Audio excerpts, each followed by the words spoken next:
Om Swastiastu.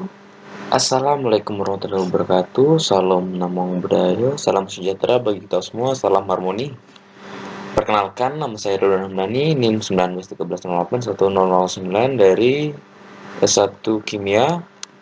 Pada kesempatan kali ini, izinkan saya untuk mempresentasikan lembar kerja mahasiswa 5 pada mata kuliah Biokimia 2. Dimana kita langsung saja masuk untuk soal yang pertama. Siklus asam sitrat. Jelaskan enzim yang terlibat dalam siklus berikut. Nah, di mana dalam siklus tersebut terdapat sitrat sintase, asonitase, isositrat dehidrogenase, suksinil CoA sintase, suksinat dehidrogenase, fumarase malat dehidrogenase, dan yang terakhir ketoglutarat alfa dehidrogenase. Seperti itu. Next. Jelaskan mengapa pada sel eukariota siklus asam sitrat terjadi pada mitokondria, sedangkan pada organisme aerob, siklus ini merupakan bagian dari lintasan metabolisme yang berperan dalam konversi kimiawi terhadap karbohidrat, lemak, dan protein menjadi karbon dioksida air. Nah, jawab, karena siklus asam sitrat melibatkan oksigen, maka siklus ini membawa dan menghasilkan energi. Pada organisme aerob, dalam mitokondria terjadi proses respirasi. Selama respirasi ini terdapat lintasan oksigen yang keluar dan masuk, sehingga pada organisme aerob proses siklus asam sitrat terjadi dalam mitokondria. Pada organisme anaerob, karena tidak memerlukan oksigen dan membutuhkan energi dari lingkungannya, maka siklus asam sitrat terjadi pada lintasan metabolismenya. Seperti itu. Selanjutnya, setelah enzim sitrat sintase melepaskan suatu ion H+ dari molekul CH3, gugus asetil dari asetil CoA molekul CH2- pada gugus asetil tersebut akan bereaksi dengan asam oksaloasetat membentuk metabolit asetil CoA. Reaksi hidrolisis yang terjadi selanjutnya pada gugus koenzim A akan mendorong reaksi hingga menghasilkan 3 jenis produk. Nah, jelaskan ketiga produk yang dimaksud. Nah, untuk ketiga produk yang dimaksud adalah yang pertama yaitu ada asam sitrat, yang kedua ada CoAH, dan yang terakhir ada H+. Seperti itu. Jelaskan dan beri contoh mengapa senyawa PI akan menggantikan gugus CoA pada suksinat, lalu didonorkan ke GDP untuk membentuk GTP. Nah, pada bakteri dan tumbuhan, gugus PI akan didonorkan ke ADP guna menghasilkan ATP. Jawab, sebab senyawa PI akan menggantikan gugus CoA pada suksinat dan kemudian selanjutnya didonorkan ke GDP untuk membentuk GTP, yang mana gugus PI akan didonorkan ke ADP untuk menghasilkan ATP. Seperti itu. Nah, selanjutnya reaksi oksidasi yang terakhir akan mengubah gugus hidroksil menjadi karbonil dan menghasilkan senyawa pertama siklus sitrat, yaitu asam oksaloasetat. Apa peranan asam oksaloasetat dalam kesehatan manusia? Nah, peran asam oksaloasetat dalam kesehatan manusia yaitu dapat menyebabkan batu ginjal, yang mana batu ginjal ini membuat zat tidak terurai. Seperti itu. Next. Nah, koenzim FAD akan menarik 2 atom hidrogen dari suksinat. Reaksi ini terjadi di dalam matriks mitokondria, akan tetapi terjadi pada antarmuka antar matriks mitokondria dan rantai transfer elektron yang disebut suksinat dehidrogenase yang melintang pada membran mitokondria. Bagian dalam enzim ini sering juga disebut kompleks 2. Gambarkan kompleks 2 yang dimaksud.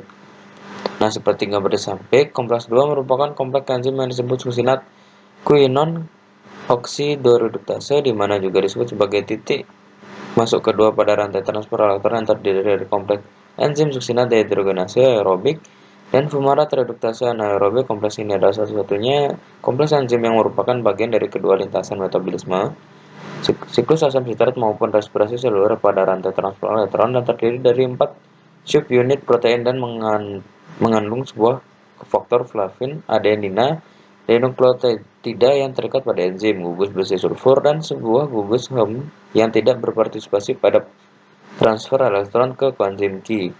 Namun dipercayai penting dalam penurunan produksi spesies oksigen reaktif. Seperti itu. Oke, untuk selanjutnya, kompleks dehidrogenase ke ketoglutarat alfa mirip kompleks pirufat dehidrogenase yang menjadi enzim pada transformasi asam pirufat menjadi asetil CoA.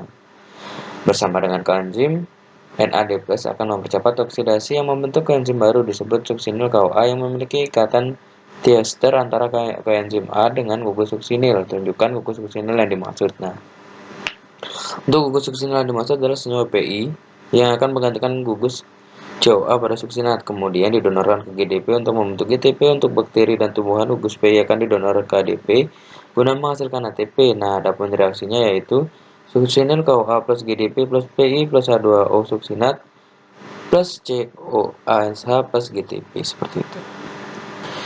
Selanjutnya, enzim isositrat dehidrogenase bersama dengan koenzim akan mengubah gugus karbosil menjadi gugus karbonil yang membentuk senyawa intermediate yang disebut oksal suksinat.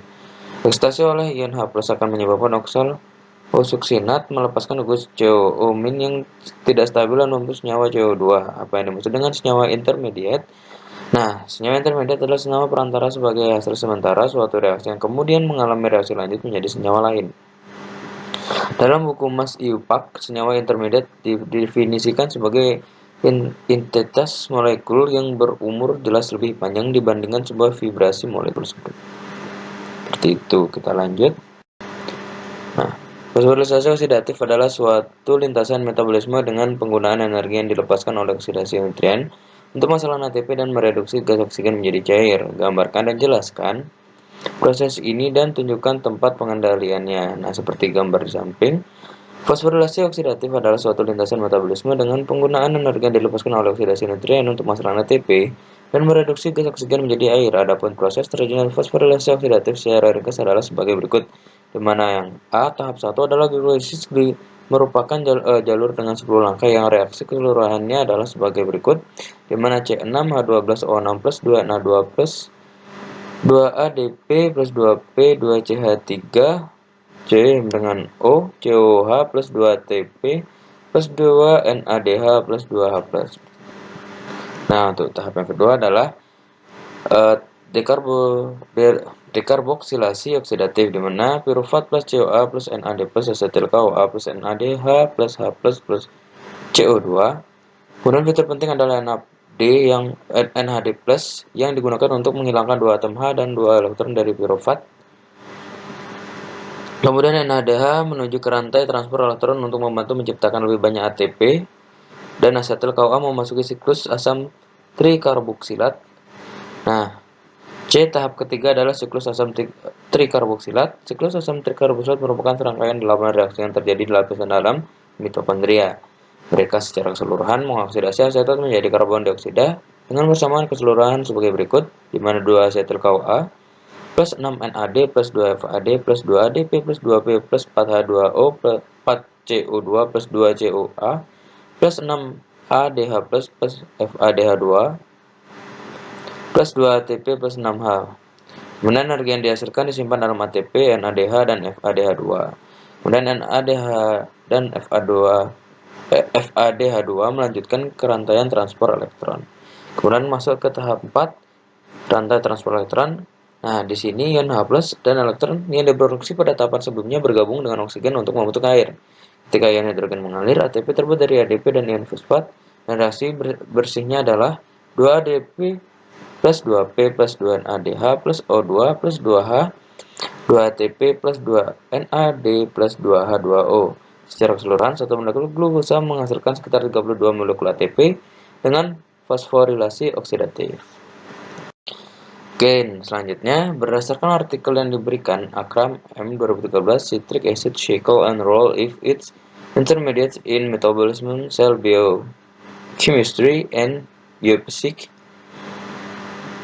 Jelaskan apa masalah yang ingin diungkapkan dari penelitian jurnal tersebut pada aspek siklus asam sitrat. Nah, jawab masalah yang ingin diungkap dari penelitian jurnal tersebut ialah pada aspek siklus asam sitrat, aditif untuk remote ischemic perconditioning atau RIC pada babi yang mengalami oklusi arteri koroner sementara, dan apakah manuver pelindung mempengaruhi kadar plasma metabolit siklus asam sitrat, seperti itu.